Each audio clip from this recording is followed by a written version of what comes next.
The stranger rode into Superior, Montana territory on a cold November morning in 1875, and within minutes, every eye in town fixed on the young woman who sat beside old Thomas Elliot on his supply wagon. Her hands folded primly in her lap, and her gaze distant as the mountains themselves. Violet Emerson had arrived, though nobody knew much about her, except that she was Thomas Elliot's niece from back east, come to help him run his general store after his wife passed the previous winter. The townspeople gathered on the wooden sidewalks, whispering and speculating as the wagon creaked past, but Violet never once turned her head to acknowledge their curiosity.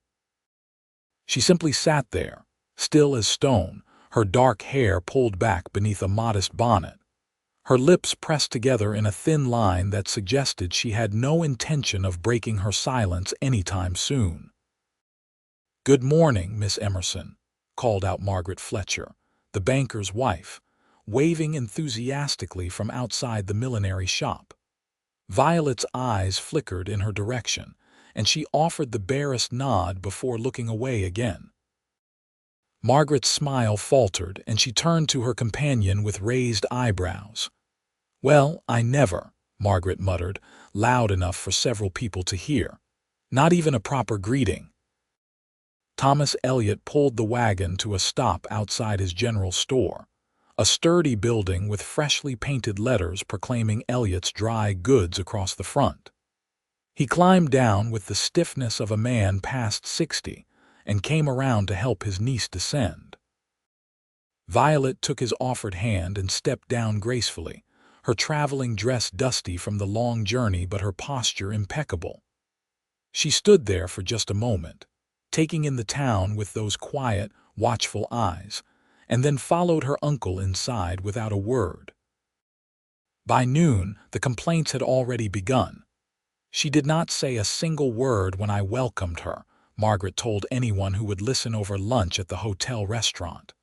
"Just stared at me like I was invisible. It's rude, that's what it is. Downright rude." "Perhaps she's shy," suggested Martha Green, the schoolteacher, though even she sounded doubtful. "Shy?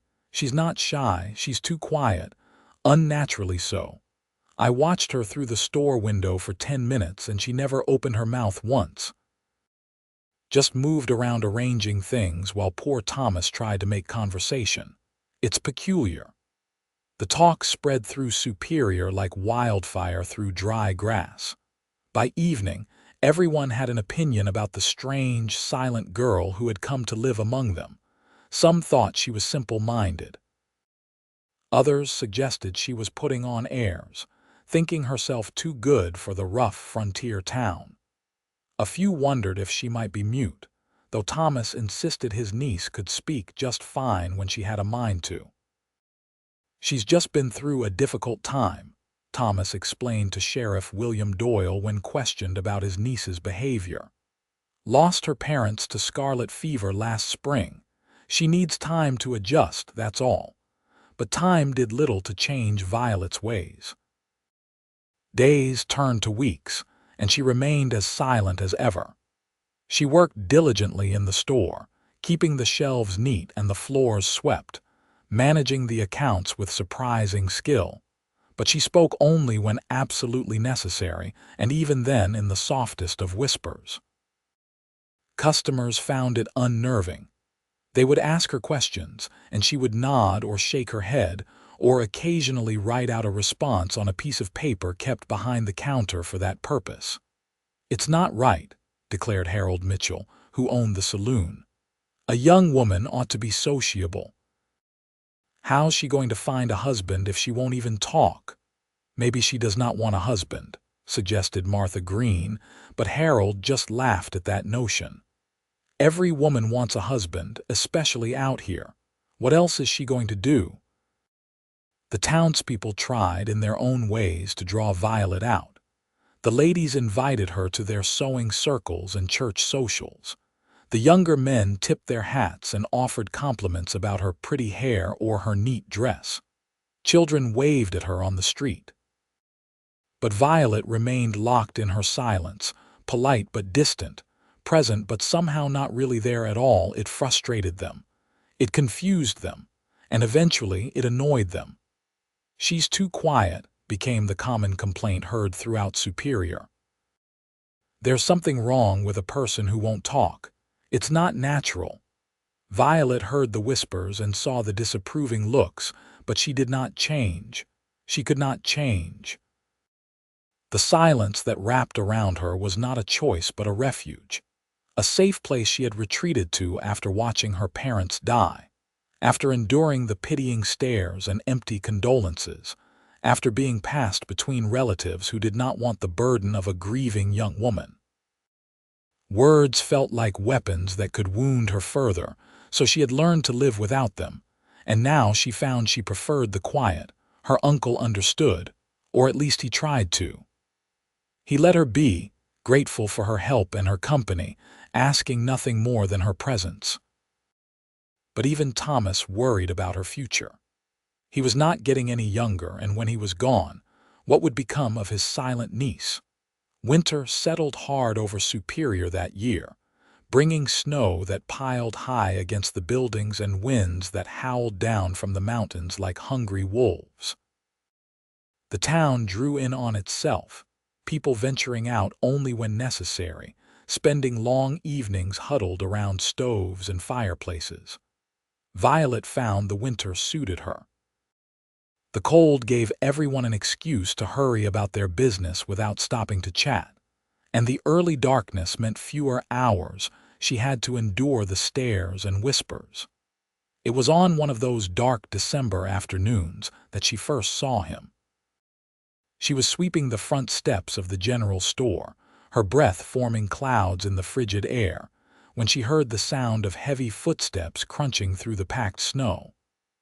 Looking up, she saw a man approaching on foot, leading a large bay horse laden with furs.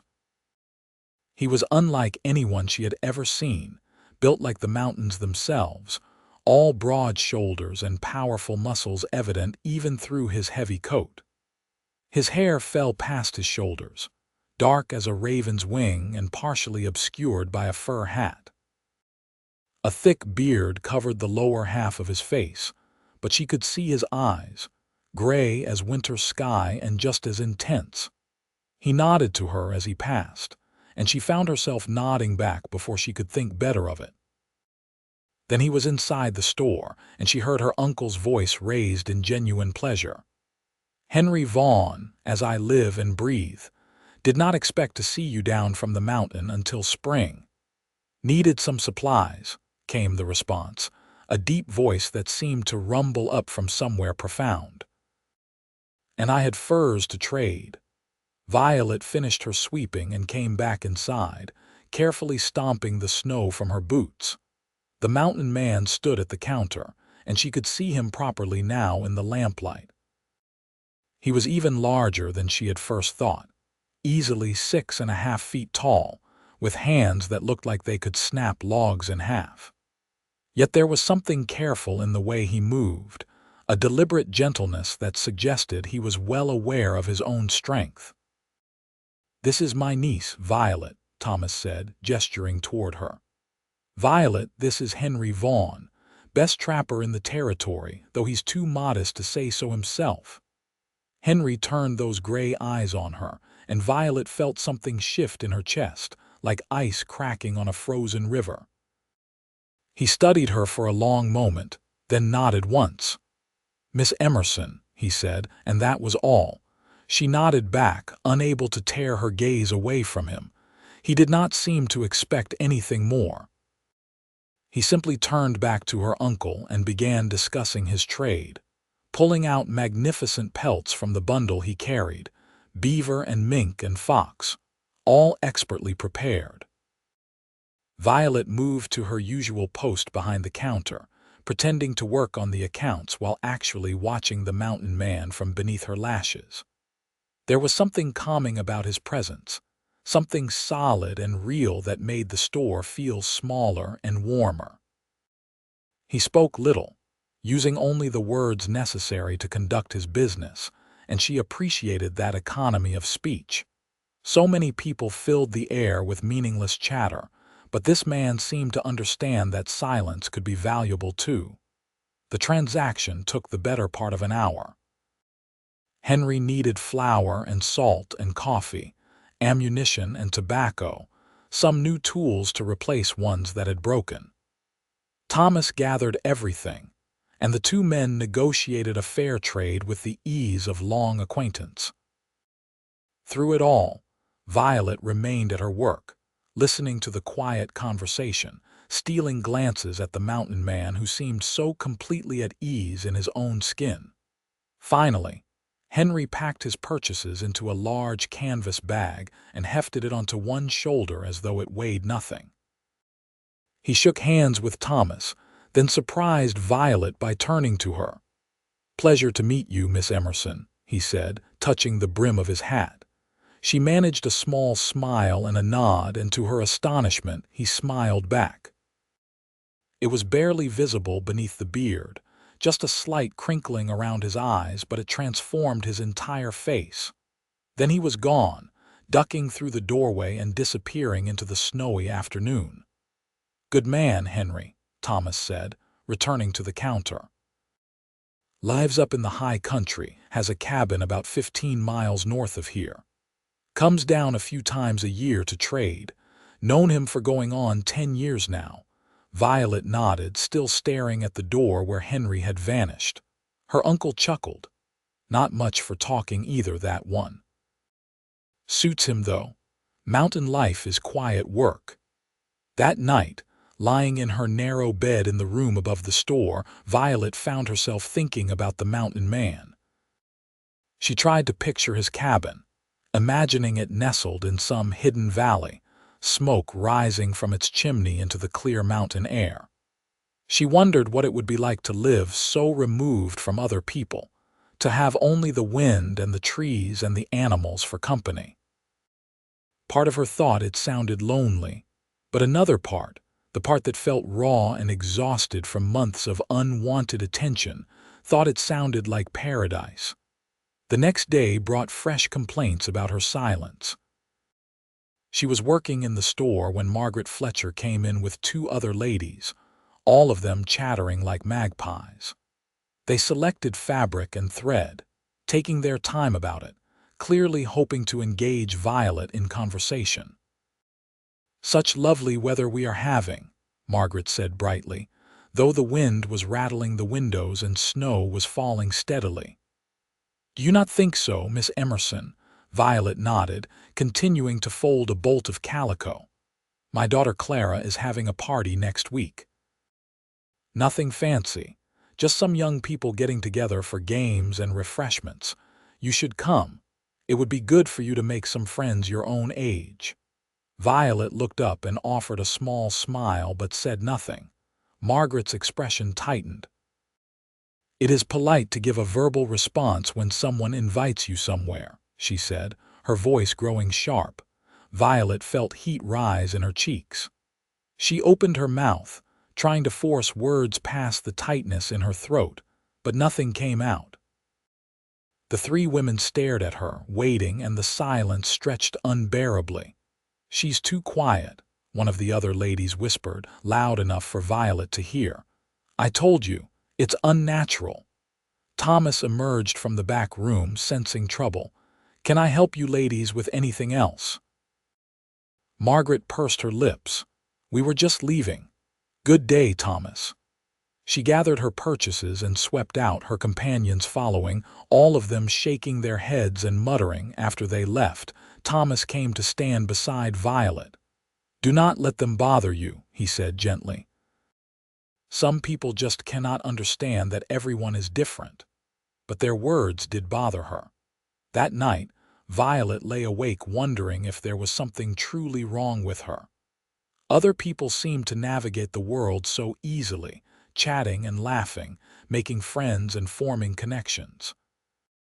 Why could she not do the same? Was she broken somehow? Had grief damaged her beyond repair? The winter deepened. January arrived with temperatures so cold that water froze in buckets overnight and frost painted elaborate patterns on every window. The complaints about Violet continued, growing more pointed as the novelty of her presence wore off and people's patience ran thin. "She acts like she's better than us," Harold Mitchell declared over drinks at his saloon. "Or maybe she's just rude," added George Simpson, who owned the livery stable. "Whatever it is, it's not right. Thomas should do something about it." But Thomas did nothing except continue to defend his niece, which only made people gossip more. They speculated about her past, inventing increasingly dramatic stories to explain her behavior. Some said she had been jilted by a lover back east and her heart was broken. Others claimed she had witnessed something terrible and been struck mute by the shock. A few even suggested she was running from the law, though that theory gained little traction given her uncle's sterling reputation. Through it all, Violet maintained her silence. She worked in the store, attended church on Sundays though she never stayed to socialize afterward, and spent her evenings reading in her room. She had thought coming west would give her a fresh start, a chance to leave her grief behind, but instead she had simply brought it with her, carrying it like luggage she could not set down. February came, and with it a stretch of clear, cold weather that allowed people to move about more freely. The town began to feel restless after months of confinement, and tensions ran high over small matters. It was during this time that Henry Vaughn came down from his mountain again. Violet was arranging a new shipment of canned goods when she heard his voice at the counter, that low rumble that seemed to resonate in her bones. Her hands stilled, and she listened as he greeted her uncle and began discussing supplies. After a moment, she forced herself to continue working, though she was acutely aware of his presence just a few feet away. "How are things in town?" Henry asked, and there was something in his tone that suggested he was not just making conversation. Thomas sighed. "Same as always. People talk too much and think too little. Still giving your niece trouble? You heard about that? Hard not to. Met Ed Warner on the trail yesterday. He had plenty to say about the quiet girl who won't talk to anyone." Violet's face burned. She had not realized the gossip had spread beyond town. "People should mind their own business," Thomas said gruffly. "Usually do up in the mountains," Henry replied. "One of the benefits." Violet heard her uncle chuckle. "That why you stay up there, to avoid gossip?" "That, and I prefer the company of bears to most folks. Bears are more honest." This time Violet smiled despite herself. There was something appealing about a man who preferred bears to people. "Your niece working today?" Henry asked, and Violet tensed. "She's in the back, organizing the new stock." "Why?" "Wanted to say hello." Violet heard footsteps approaching and turned to find Henry standing at the end of the aisle, his large frame seeming to fill the entire space. Up close, she could see his eyes more clearly, and she was struck by their kindness. Despite his intimidating size and wild appearance, there was something gentle in his gaze. "Good day, Miss Emerson," he said. She nodded, her hands clasped in front of her. "Your uncle says you're good with accounts. That's a valuable skill." She nodded again, unsure what else to do. "I'm not much for talking myself," Henry continued, leaning against the shelf in a way that suggested he was in no hurry. "Never saw the point in using 10 words when one will do. People mistake it for unfriendliness, but really it's just efficiency." Violet found herself truly looking at him then, studying his face with open curiosity. He met her gaze steadily, not pushing her to respond, simply sharing his own thoughts. "Silence gets a bad reputation," he said. "But there's nothing wrong with being quiet. Some of the best conversations I have ever had involved no words at all." Something loosened in Violet's chest, like a knot that had been pulled tight for months suddenly beginning to unravel. Here was someone who understood. Someone who did not think her silence was a flaw to be corrected.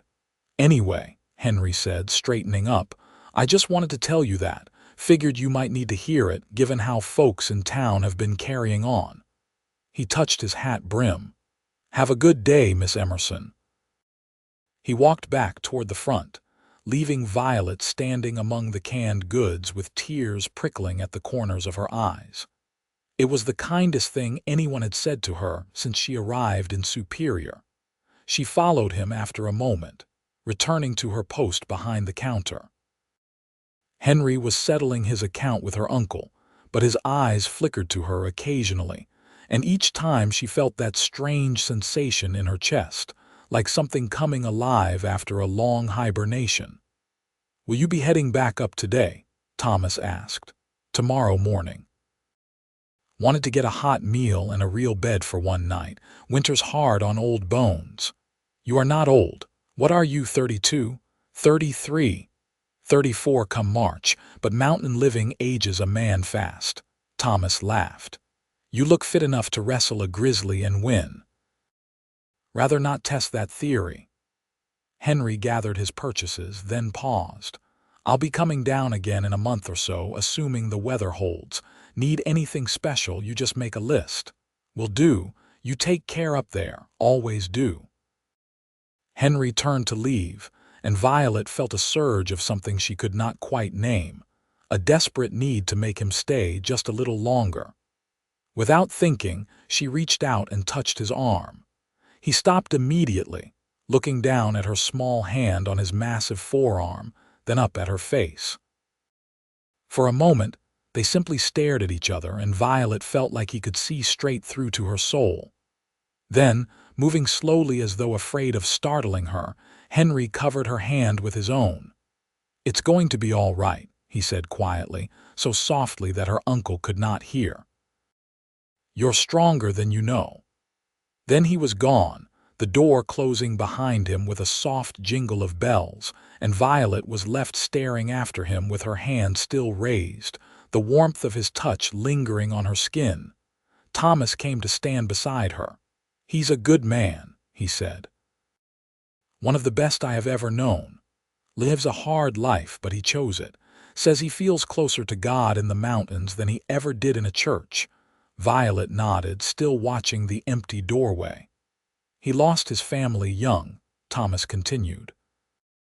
"Parents and a younger sister, all in a wagon accident when he was about 20. Came out here to get away from the pain. I reckon that's why he understands what you are going through. He's been there himself." The revelation made Violet's heart ache. No wonder Henry had seemed to see through her defenses. He carried his own scars, hidden beneath the beard and buckskins and muscle. That night, she dreamed of mountains. The next weeks passed slowly. Violet found herself thinking about Henry constantly, remembering his words and the gentle way he had covered her hand with his own. For the first time since her parents' death, she felt something other than grief and exhaustion. She felt hope, but the townspeople's complaints continued unabated. In mid-February, a delegation of concerned citizens approached Thomas at church, demanding that he do something about his niece's antisocial behavior. "She's disrupting the social fabric of our community," Margaret Fletcher declared, as though Violet's silence was a personal affront. "How can she be disrupting anything when she hardly interacts with anyone?" Thomas asked reasonably. "That's exactly the problem. She sets a bad example for the young women of this town. What if they all decided to stop talking? Where would we be then?" "Probably a lot more peaceful," muttered Martha Green, but she was ignored. Thomas tried to defend his niece, but the complaints kept coming, growing more insistent. People wanted Violet to change, to fit into their expectations of how a proper young woman should behave. They could not understand that her silence was not defiance but survival. Violet heard about the confrontation from her uncle that evening. She sat at the kitchen table while he paced back and forth, his anger evident. "They have no right," he said. "No right at all to tell you how to be. You have done nothing wrong, Violet. Nothing." She reached out and touched his hand, stopping his pacing. When he looked at her, she mouthed 2 words, "Thank you." His expression softened. "You are family. I will always stand by you, no matter what those busybodies say." But the pressure was clearly weighing on him, adding stress to a man who had already endured too much. Violet hated being a burden, hated that her inability to conform was causing her uncle trouble. She lay awake that night wondering if she should just force herself to talk, to pretend to be something she was not for the sake of peace. But the thought of it exhausted her. She had spent so much of her life trying to meet other people's expectations, trying to be the perfect daughter, the good girl, the proper young lady. And where had it gotten her? Her parents were still dead, and she was still alone. March arrived with the first hints of spring, though snow still covered the high country. The days grew longer, and people began emerging from their winter isolation with renewed energy. The complaints about Violet reached a fever pitch. "Something needs to be done," became the refrain heard throughout Superior.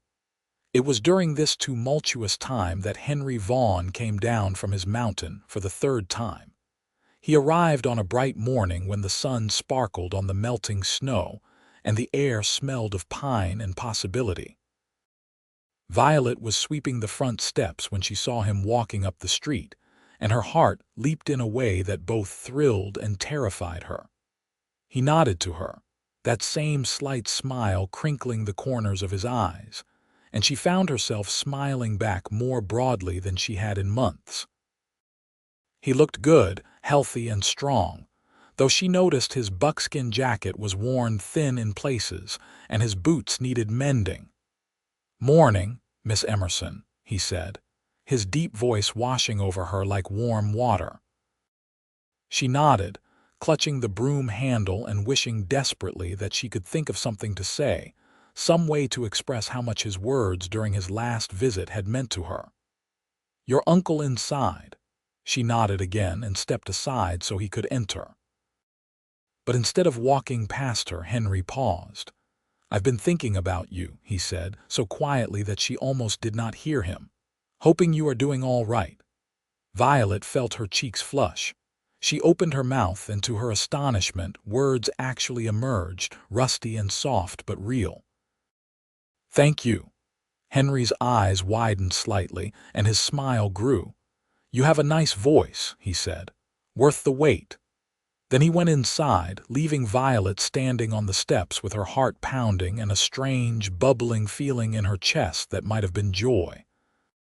She followed him in after a moment and found him at the counter with her uncle, but this time the conversation was different.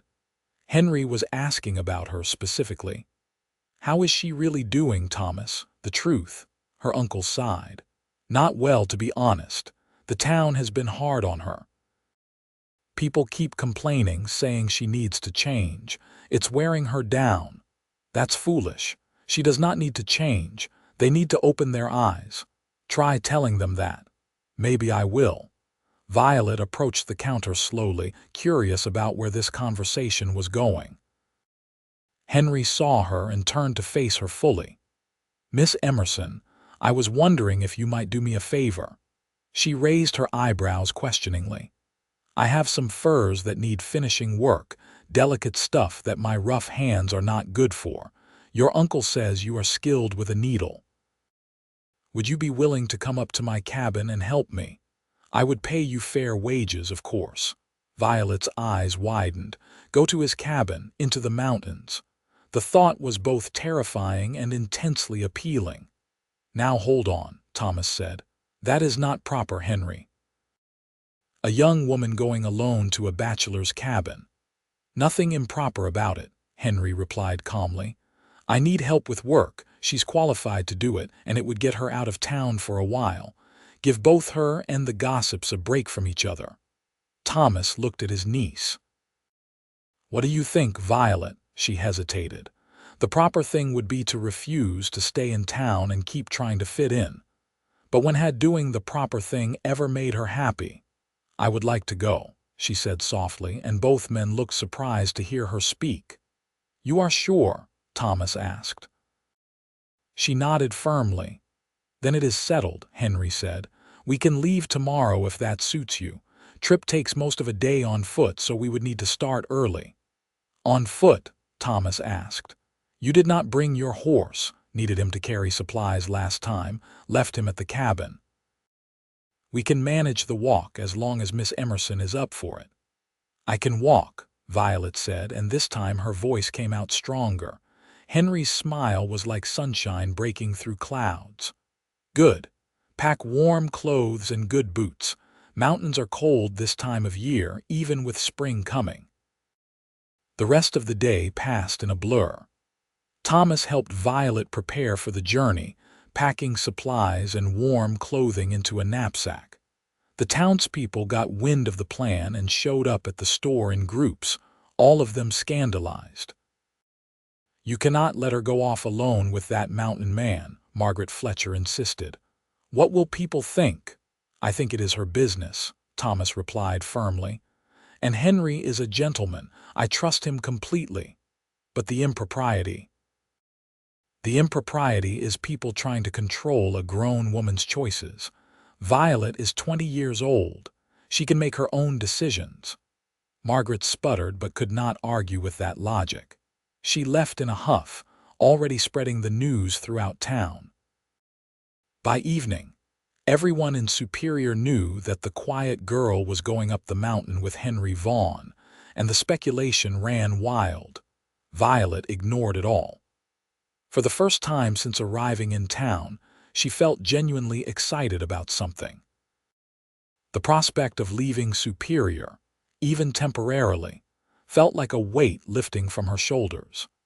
And the fact that she would be spending time with Henry, learning more about this man who seemed to understand her in ways no one else did, made her pulse quicken every time she thought about it. That night, she barely slept. She kept imagining what his cabin would be like, what the mountains would look like, what it would be like to spend days in Henry's company without the prying eyes and wagging tongues of the town. Morning came clear and cold. Violet dressed in her warmest clothes, sturdy wool trousers borrowed from her uncle under her skirt for extra warmth, thick socks, and good boots. She braided her hair tightly and covered it with a warm hat. When she looked in the mirror, she barely recognized herself, but she liked what she saw. She looked capable, ready.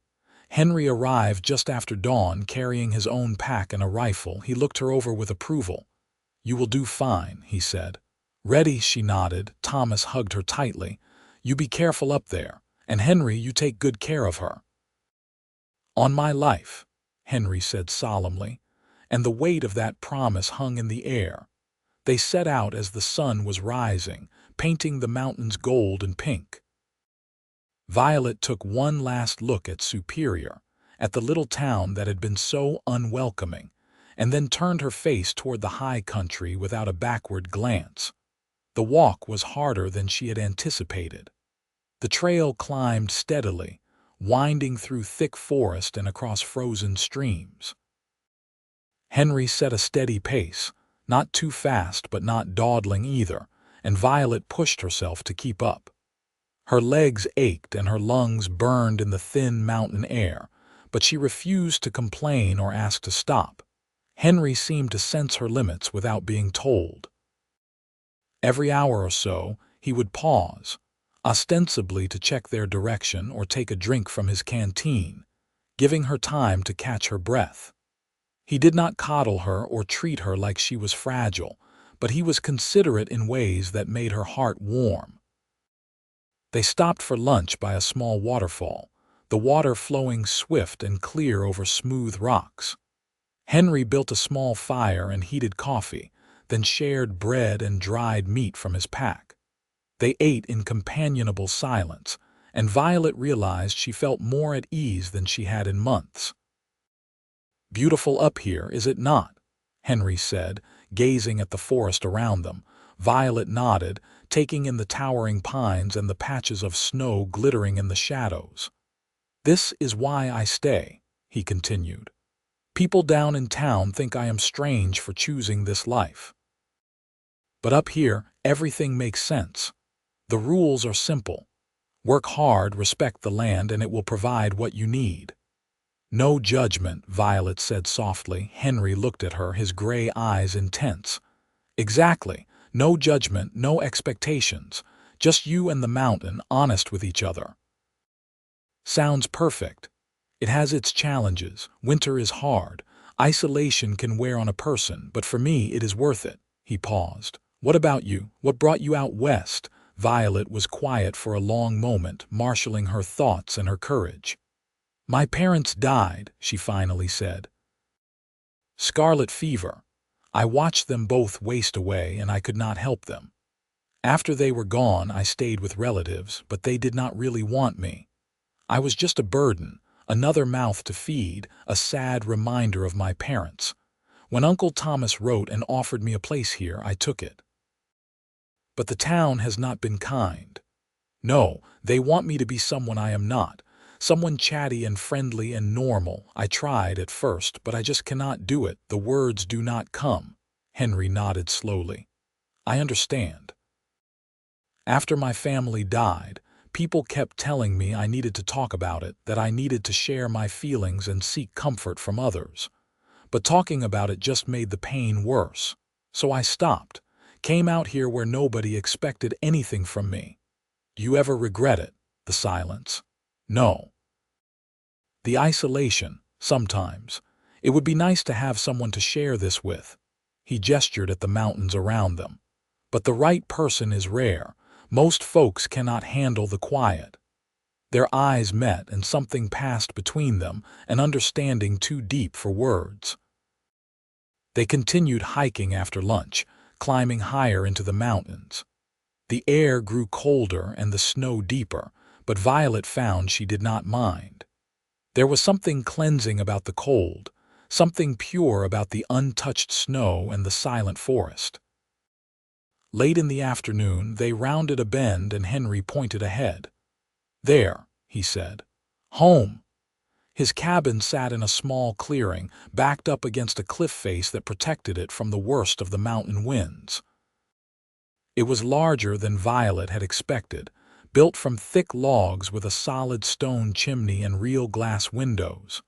A shed and small barn stood nearby, and she could see a horse watching them from a fenced paddock. "It is wonderful," she said, and meant it. Henry smiled, clearly pleased. "Built it myself, over the course of 3 summers. Keeps out the cold and the critters. That is all a man needs." He led her inside, and Violet found the interior just as impressive as the exterior. The main room served as kitchen, dining area, and living space, with a large stone fireplace dominating one wall. Furs covered the floor and the simple furniture, providing warmth and comfort. Shelves lined the walls, holding supplies and tools and a surprising number of books. "You read," Violet said, moving closer to examine the titles. "Long winter nights," Henry explained.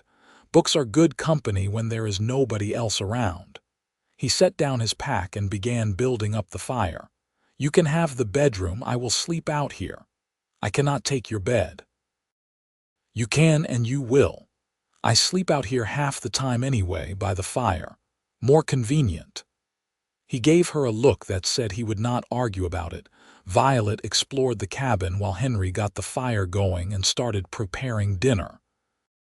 The bedroom was small but cozy, with a real bed covered in thick quilts and more furs.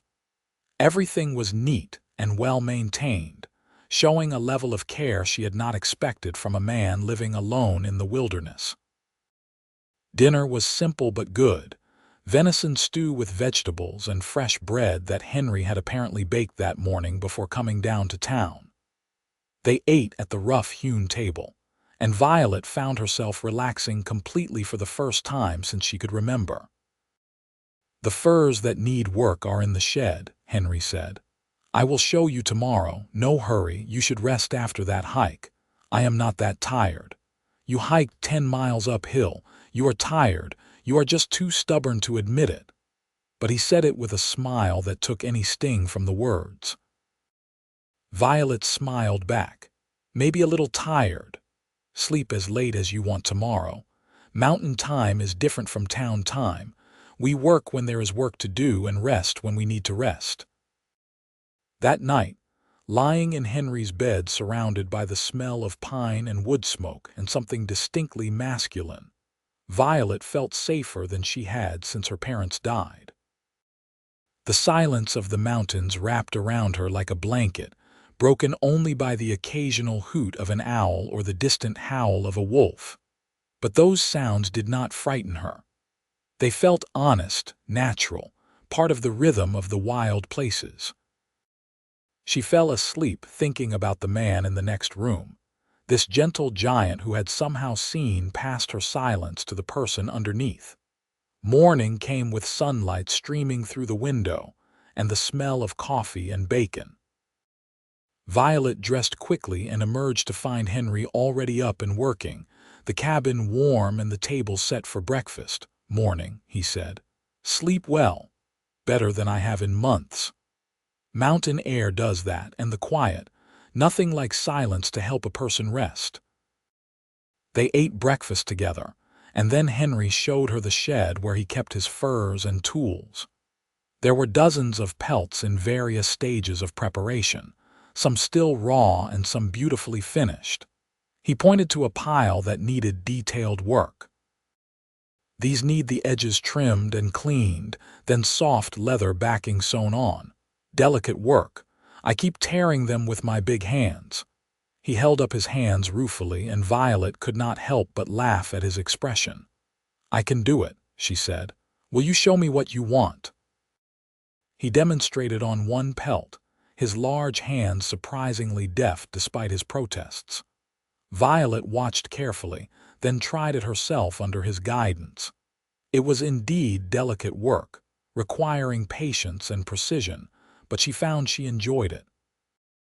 They worked together in the shed through the morning, the companionable silence broken only by occasional questions or comments. Henry was a good teacher, patient and encouraging, never making her feel foolish when she made mistakes. And there was something intimate about working side by side with him, their hands sometimes brushing as they reached for the same tool, their heads bent close together over the furs. At midday, they took a break, and Henry showed her around the property. He had a good setup, with a secure barn for his horse, a smokehouse for preserving meat, and a cold storage cellar dug into the hillside. A small stream ran nearby, providing fresh water year-round. "You have made a real home here," Violet said, impressed by how well planned everything was. "Took time, but yes, I planned to stay, so it made sense to do it right."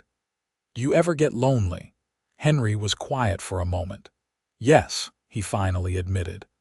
"Especially in winter when I can go weeks without seeing another soul, but I prefer loneliness to judgment. At least loneliness is honest." Violet understood exactly what he meant. They spent the afternoon working on more furs, and Violet found herself falling into the rhythm of the mountain life. There was a simplicity to it that appealed to her, a directness. You worked, you ate, you slept, and you did not have to waste energy on social niceties or worry about what people thought of you. That evening, Henry taught her to make biscuits, laughing as she struggled with the dough. "Use more force," he said. "It is dough, not glass. It will not break." She punched the dough, putting more muscle into it, and he nodded approvingly. "That is better. You have to be firm with bread. It respects strength." "Does everything up here respect strength?" she asked. "Pretty much. The mountain does not care about your feelings or your intentions. It only cares about whether you are strong enough to survive." That sounds harsh. It is, but it is also fair. The mountain does not play favorites or gossip or judge you for being quiet. It treats everyone exactly the same.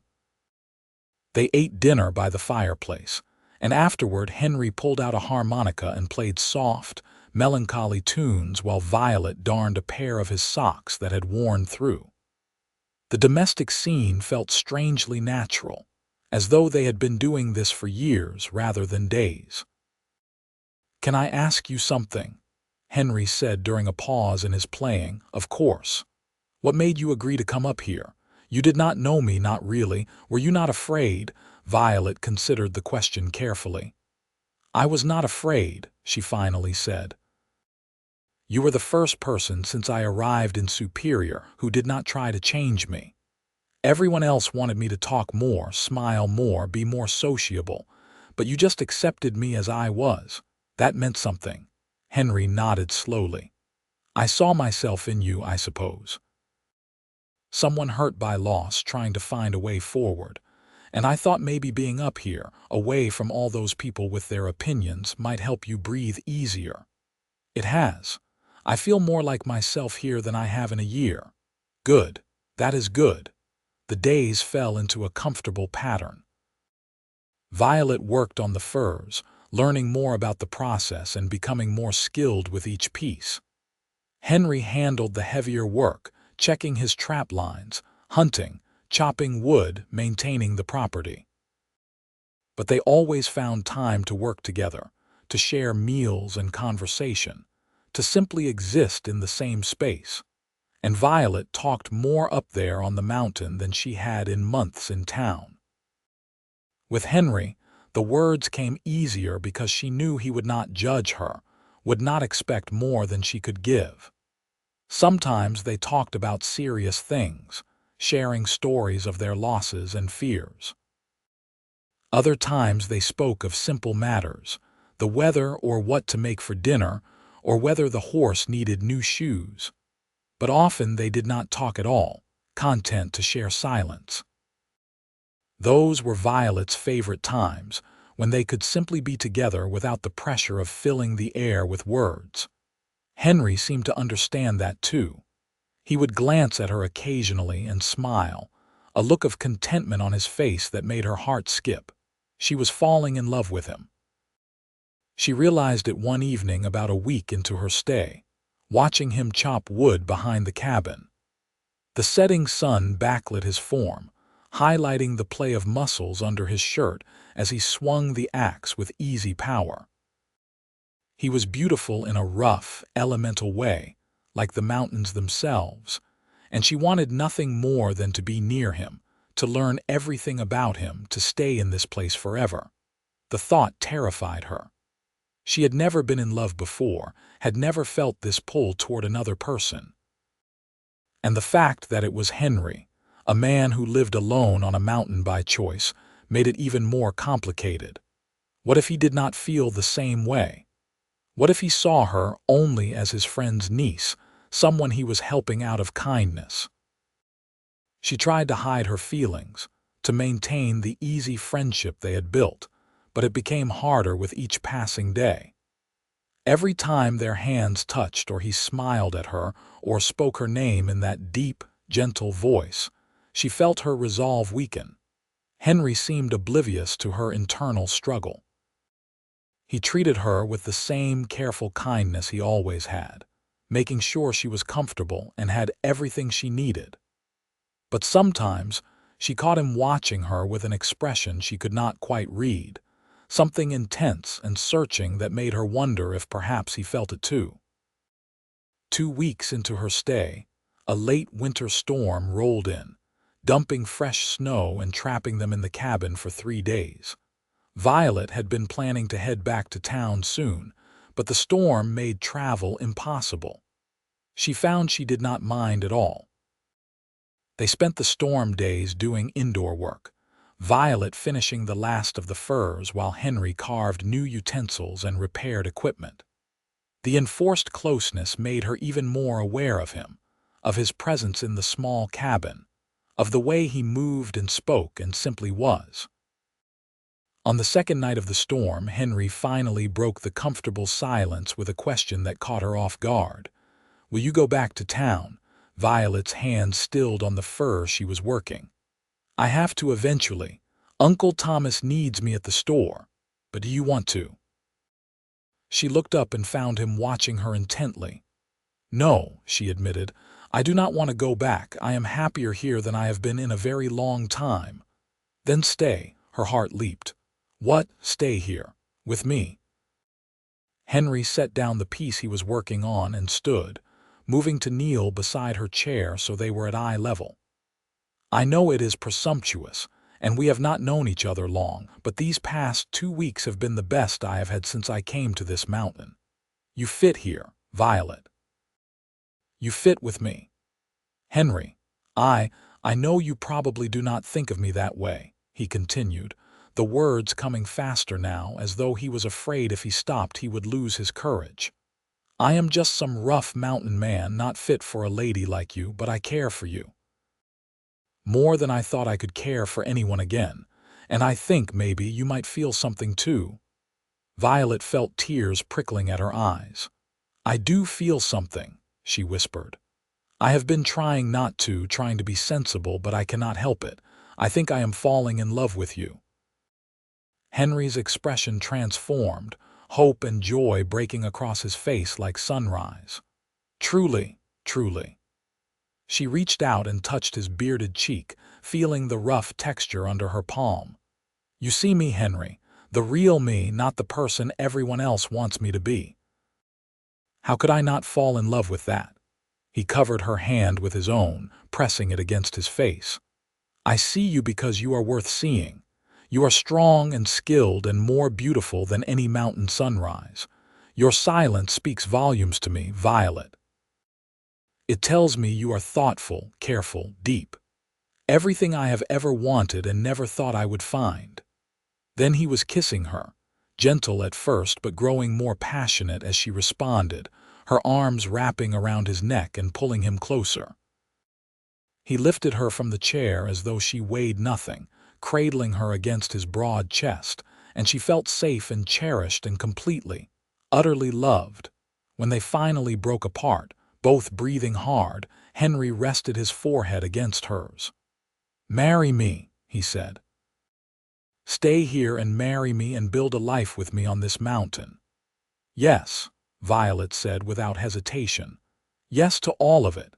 They spent the rest of the storm wrapped in each other, talking and kissing and making plans for their future. Henry told her about his dreams for the property, how he wanted to expand the cabin and maybe raise some livestock. Violet talked about continuing to work with the furs, developing the skill into something she could be proud of. They discussed practical matters like supplies and how often they would need to go to town, but also dreams and hopes, the kind of conversations two people in love have when the whole world seems full of possibility.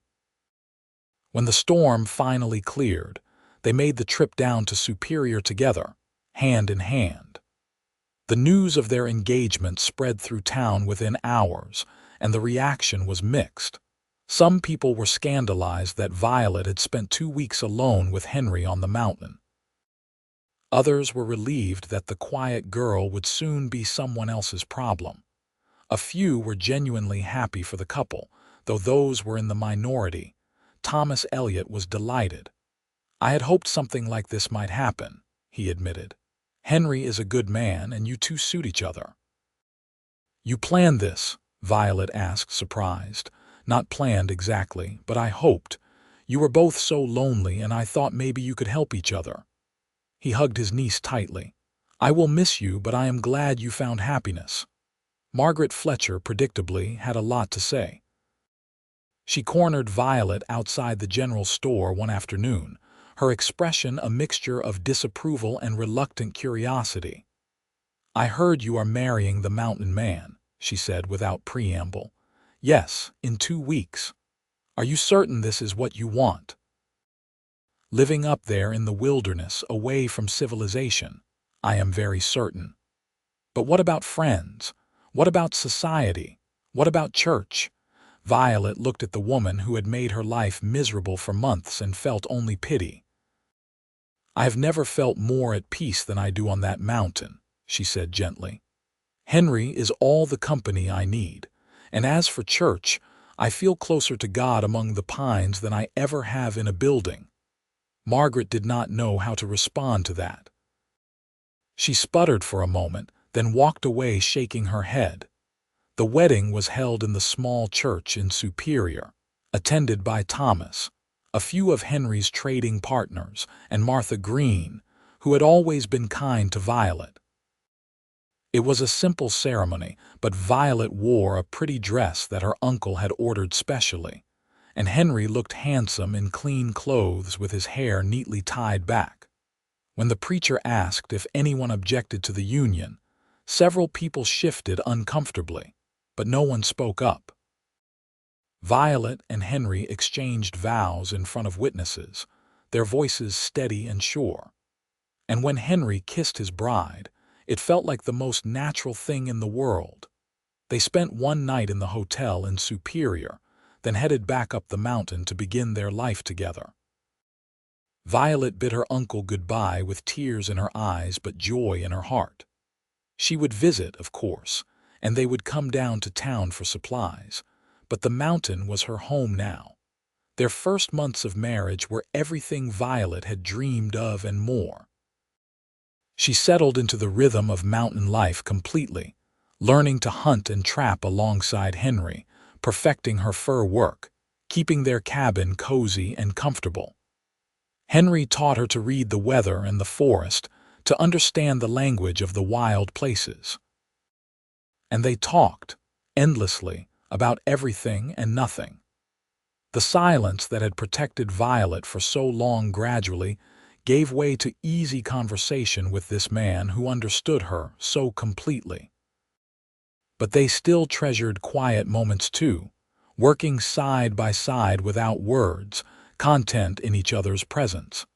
The townspeople continued to gossip, of course. Stories reached them occasionally about what people were saying, how Violet had bewitched the mountain man, how it was unnatural for a couple to live so isolated. But up on the mountain, those complaints felt distant and unimportant. "They still say I am too quiet," Violet told Henry one evening as they sat by the fire. He pulled her close against his side, his arms solid and warm around her shoulders. "Your silence speaks volumes to me," he said, echoing what he had told her that day in the general store so many months ago. "It tells me you are content, that you are happy here with me. That is all that matters." Summer came, and with it a flourishing of life. Wildflowers covered the meadows and animals raised their young in the forests around the cabin. Henry and Violet worked hard, putting up supplies for the next winter, but they also found time to explore the high country together, discovering hidden valleys and pristine lakes where they were the only humans for miles. In August, Violet realized she was pregnant. The discovery filled her with joy and a little fear. What if something went wrong, like it had with her parents? What if she was not strong enough? But Henry held her and reminded her that she was the strongest person he knew. "You survived loss and grief and a town full of people who did not understand you," he said. "You climbed this mountain and made a home in the wilderness. You can do anything." She believed him because he believed in her. The pregnancy progressed without complications. Violet felt healthy and strong, working alongside Henry through the fall and into early winter. As her belly grew, he became even more protective, insisting she rest more, worrying over every twinge and ache. But he also marveled at the changes in her body, the visible proof of the life they had created together. They made a trip down to Superior in October, stocking up on supplies and making arrangements with the doctor to come up when Violet's time drew near. Thomas fussed over his niece, simultaneously excited about becoming a great uncle and worried about her giving birth so far from town. "We will be fine," Violet assured him. "Henry has helped deliver foals and calves. He knows what to do." "That is not the same as a human baby," Thomas protested. But he knew his niece well enough by now to understand that once she made up her mind, there was no changing it. Winter settled in, and Violet spent more time indoors, sewing tiny clothes and preparing for the baby's arrival. Henry built a beautiful cradle from smooth pine, sanding it until the wood gleamed like satin. On the coldest nights, they would sit by the fire and talk about the future, imagining what their child would be like, making plans and dreaming dreams. The baby came in March, as the first hints of spring were appearing on the mountain. The doctor did not make it in time, delayed by a late storm, but Henry was there, steady and calm, guiding Violet through the long hours of labor. And when their son finally arrived, red-faced and squalling, Henry wept openly as he placed the tiny boy in Violet's arms. "He is perfect," Henry whispered, touching the baby's impossibly small hand. "You are perfect." They named him Samuel, after Henry's father, and he grew up strong and healthy on the mountain. Violet had worried that motherhood might bring back the darkness of her grief, but instead she found it healing. Caring for Samuel, watching him grow and learn, filled the empty places in her heart that had ached since her parents' death. When Samuel was 6 months old, they made the trip down to Superior to show him off. Thomas was completely besotted with his great-nephew, and even some of the townspeople who had been most critical of Violet softened at the sight of the happy family. Margaret Fletcher approached Violet outside the store, and for once her expression held no judgment. "He is a beautiful baby," she said. "You look happy, Violet." "I am happy. Happier than I ever thought I could be." Margaret nodded slowly. "I owe you an apology. I was wrong about you, about what you needed. Sometimes silence is not a flaw, sometimes it is wisdom." It was the closest Margaret would ever come to admitting she had been cruel, but Violet accepted it graciously. She had moved beyond caring what the townspeople thought. She had Henry and Samuel and a life she loved. That was enough. They stayed a week in Superior, visiting with Thomas and handling business, then returned to their mountain. Samuel seemed to sense when they crossed back into the high country, his fussing settling as the pine-scented air surrounded them. He was a mountain child, born to the wild places, and Violet could already see he would grow up loving this life as much as his parents did. Years passed, marked by the turning of the seasons and the milestones of their growing family. 2 years after Samuel came Eleanor, named for Henry's mother, a quiet girl with her mother's thoughtful eyes. Then another boy, Thomas, named for Violet's beloved uncle, who was loud and boisterous from birth. The cabin expanded to accommodate the growing family, and the mountain valley rang with the sounds of children playing and laughing. Violet's Uncle Thomas passed away peacefully in his sleep when she was 27, and she mourned him deeply. But she was grateful he had lived to see her happy, to know his great-niece and great-nephews and great-nieces. Henry held her through her grief, understanding as only someone who had suffered similar loss could understand.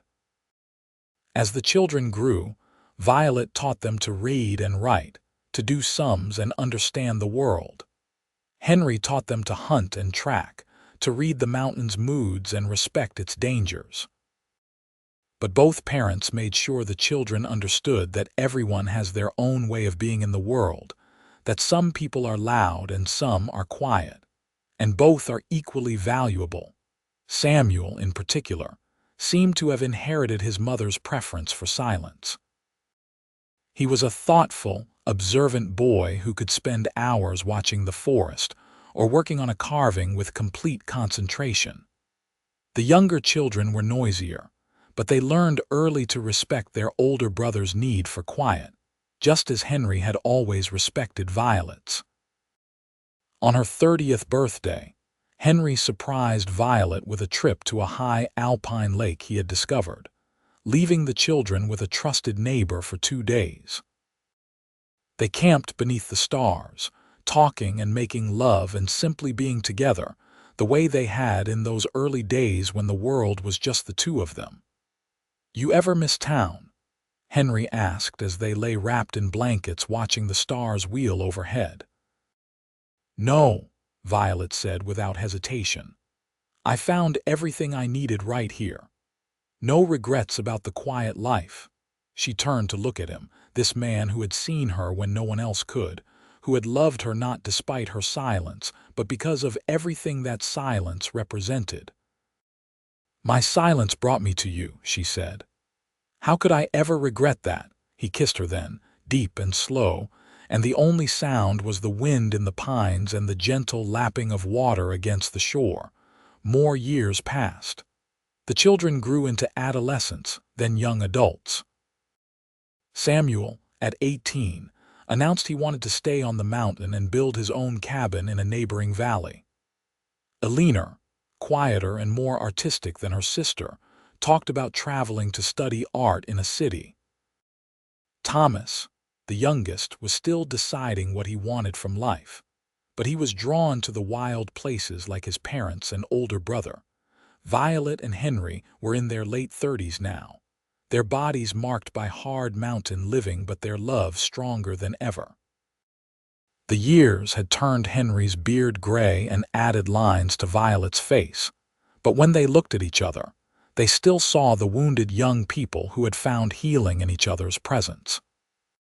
They made trips to Superior less frequently now, as the town had changed and most of the people they knew had moved on or passed away.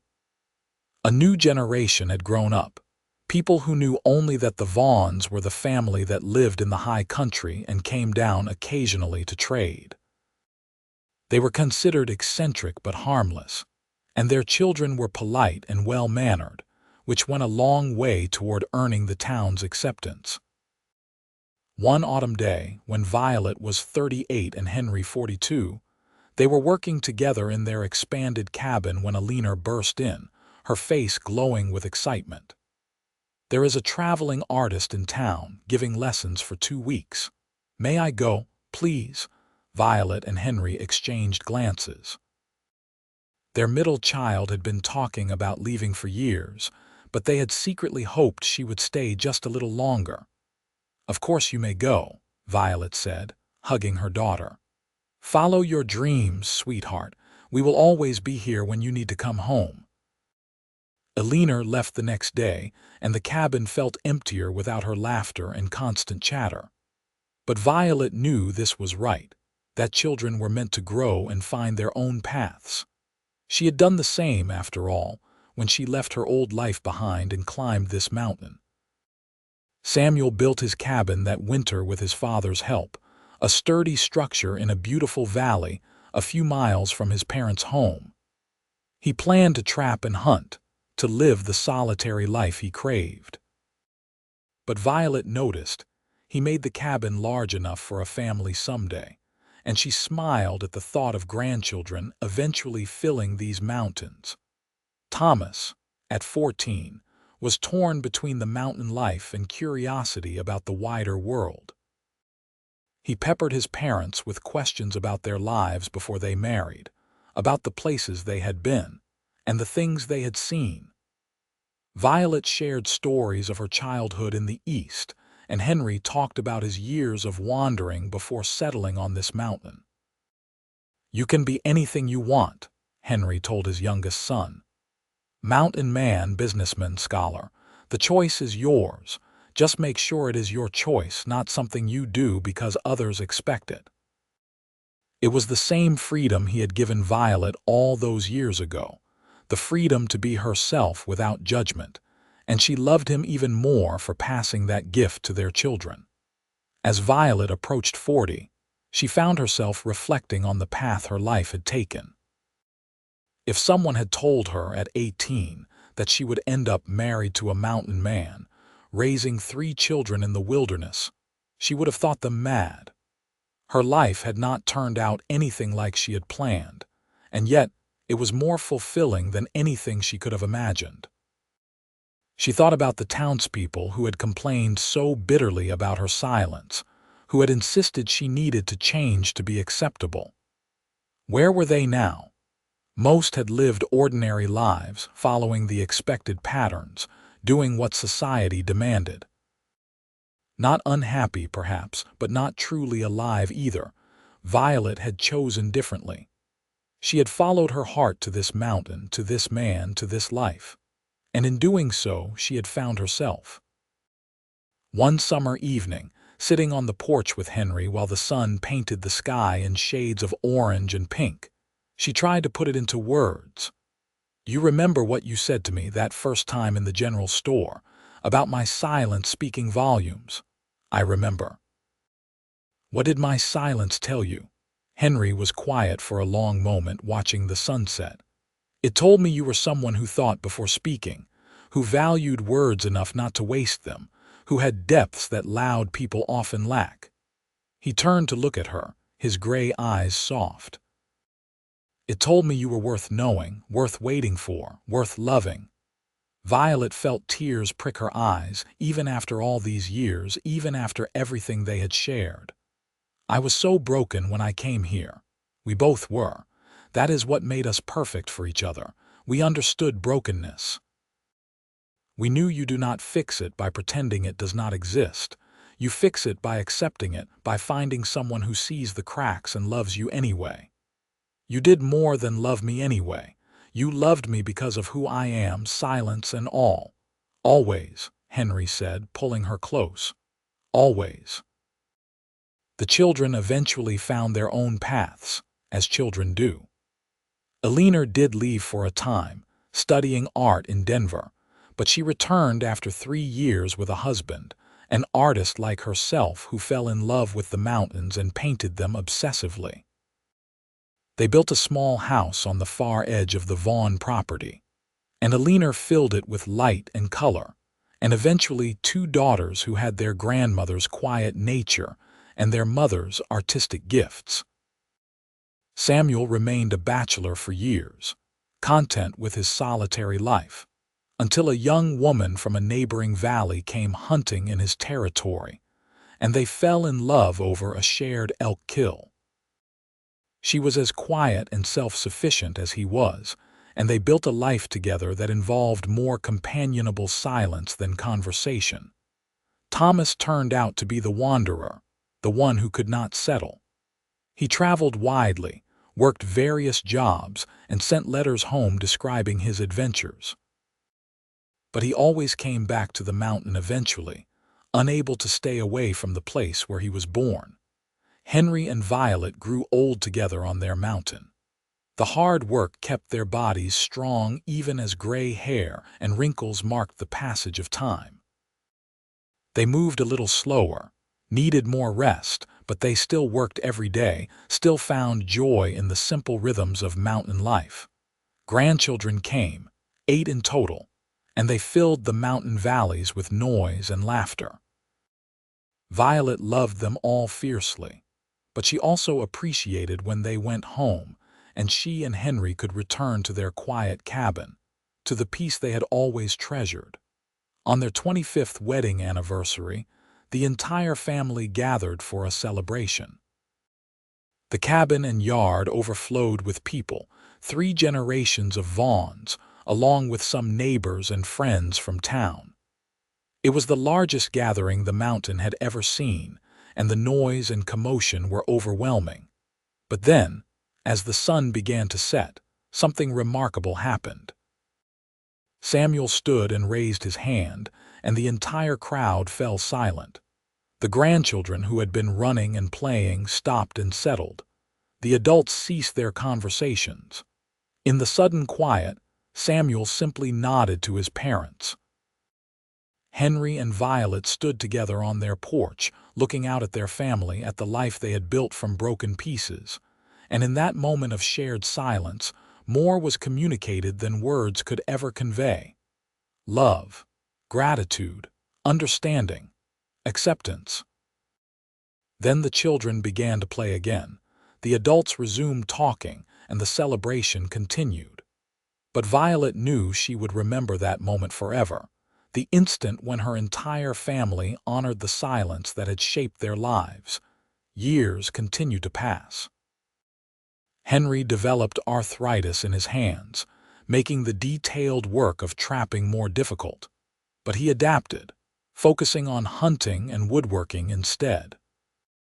Violet's eyes grew weaker, so she stopped doing the fine needlework and instead taught her granddaughters the skills she had learned from Henry all those years ago. They slowed down but never stopped. The mountain demanded work, and they gave it gladly, knowing that staying active kept them strong, kept them engaged with life. When Violet was 55, they took a trip back to Superior for the first time in several years. The town had grown, with new buildings and new people, barely recognizable from the place where she had first arrived. But the general store still stood, now run by a family from California, and she stood outside it remembering the frightened, silent girl she had been. Regrets? Henry asked, as if reading her thoughts. Not one, she said firmly. They visited the small cemetery on the hill outside town, paying respects to Uncle Thomas and others they had known. Violet stood before her uncle's grave, placing wildflowers on the weathered headstone, and whispered, "Thank you. Thank you for taking her in. Thank you for introducing her to Henry.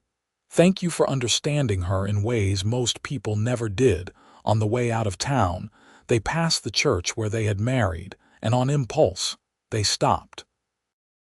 The preacher was different now, younger, but he welcomed them warmly and listened as they told him about their life together. 28 years, he marveled. That is a rare thing in this world. What is your secret? Violet and Henry looked at each other, communicating in that wordless way they had perfected over decades together. Then Violet spoke. "We let each other be who we are," she said simply. "We do not try to change each other or make each other fit some mold. We just accept and we love, and that is enough." The preacher nodded thoughtfully. "Wise advice. I will share it with couples I counsel if you do not mind." "Share it freely," Henry said. "The world could use more acceptance and less judgment." They rode back up the mountain in comfortable silence, their horses picking their way along the familiar trail. When the cabin came into view, Violet felt the same surge of love and belonging she had felt the first time she saw it, decades ago. This was home. This man beside her was home. Everything else was just details. More seasons turned. Their 60th birthdays came and went, then 65. They moved more carefully now, their bodies marked by long lives fully lived, but their minds remained sharp and their love remained strong. The family worried about them living alone on the mountain at their age, but Henry and Violet refused to move. "We were born to the mountains," Henry said, which was not technically true but felt true nonetheless. "We will die here too when the time comes." Samuel and his wife lived close enough to check on them regularly, and the other children visited when they could. The grandchildren, now teenagers and young adults, came often, drawn by the stories and the peace they found on the mountain. One autumn afternoon, when Violet was 68 and Henry 72, they sat together on their porch watching the aspens turn gold. They had spent the day working in their much smaller garden, putting it to bed for winter, and now they rested, content in each other's presence. "If you could do it all again," Henry said suddenly, "would you change anything?" Violet thought about it seriously, running back through the years. The pain of losing her parents, the difficult time in Superior when everyone judged her, the hard work and isolation of mountain life, the worry over children and the aches of aging. "No," she finally said.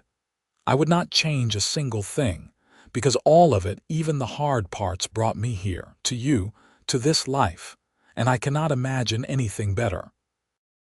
Henry took her hand, his grip still strong despite the arthritis, and they sat together as the sun set behind the mountains, painting the sky in glorious colors. After all these years, the silence between them was as comfortable as a worn quilt, full of shared history and deep understanding. "Your silence still speaks volumes to me," Henry said softly. "What is it saying now?" Violet asked, though she knew. "That you are content, that you are loved, that you are home." He squeezed her hand. "Same as always." Winter came early that year with heavy snows in November. Henry and Violet retreated into their cozy cabin, surrounded by the warmth of the fire and the memories of a lifetime together. They moved slowly through their days, reading by firelight, playing cards, talking and not talking, simply being together as they had always been.